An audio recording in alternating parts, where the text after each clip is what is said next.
مماثل لما تابعناه في دولة قطر، سواء على مستوى جودة البنى التحتية أو الأجواء العالمية للجمهور الراقي للجمهور. الزلزولي يعرف هذا الملعب جيدا وليلعب مباريات كثيرة مع أوساسونا في هذا الملعب.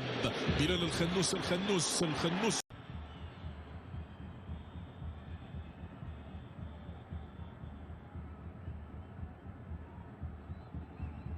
عبد الصمد من الطرف الايسر يلعبها في منطقه الجزاء، لكن تمضي تغير من النتيجه. عبد الصمد الزلزولي يعني الكفاءه الفنيه اللي تنفع كثير في مثل هذه المواقف.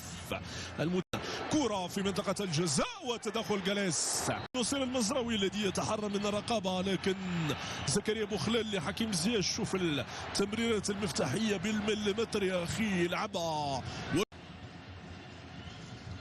يستشعر خطورة العناصر الوطنية على مستوى خط الهجوم في ظل انتباه الكل يتحدث عن بلدنا بافتخار كبير، سواء منجزاته في مختلف الميادين منها الثقافية والفنية والرياضية. السيري حاولوا أن يوصل أكبر للمشاركة في المونديال. منتخب البيرو وصيف الكوبا أمريكا لعب مباراة أمام البرازيل كان مقنعا إلى حد ما، لكن راي مرفوع. ساحة منتخب البيرو بيدرو جاليس. الزلزولي يمر من الطرف الايسر للفريق الوطني. زكريا بوخلال يتحرى من عبد الصمد الزلزولي لحكيم زياش يلعب حكيم، والتغطية تعود من جديد لأدفينكولا. حكيم زياش وسفيان امرابط.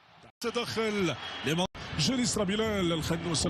الخنوس محاصر من طرف لاعبين. يا سلام، يلعب كرة بالمليمتر مرة أخرى. كاريو ضاعت تدخل ريناتو في الكرة الماضية. كرة من حكيم زياش يلعبها، والمتابعة كرة تكاد يعطيها الله، والتغطية من دفاع المنتخب البيرو.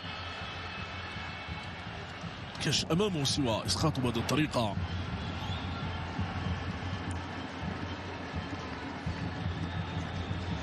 بوخلال يمر لحكيم زياش. نصير المزراوي لحكيم. منتخب البيرو يضغط دفاعيا، كرة للأمام. زكريا النصير، يلا يا نصير، كرتك يا نصير. والأيمن الذي يقدم مستويات كبيرة منذ زمن طويل لم يلعب كرسمي في مكانه طبيعي كظهير أيمن.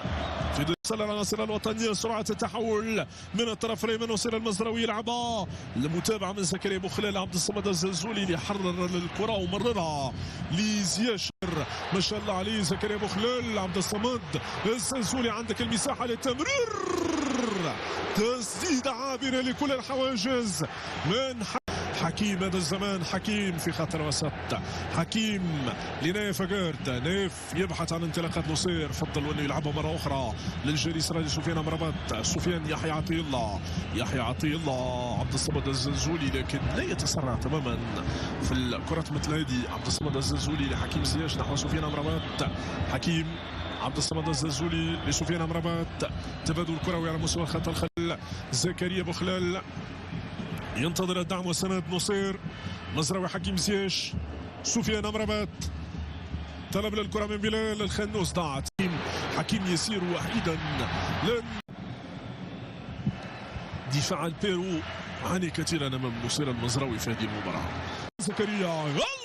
زكريا كورتك يا زكريا. مازال الكرة ومازال الخطورة للعناصر الوطنية. بلال، وهذه الابتسامة الجميلة جدا أشرف حكيمي مع منير المحمدي وباقي مدراء الفريق الوطني. النية، وكلما أحسنت نيتك أحسن الله حالك، وكلما تمنيت الخير لغيرك. المدرجات تتزين بالأعلام الوطنية، ونظرت حكيم من ضمن شيء أن ستخيب في هذه الكرة الثابتة. كرة منك يا حكيم يلعبها حكيم.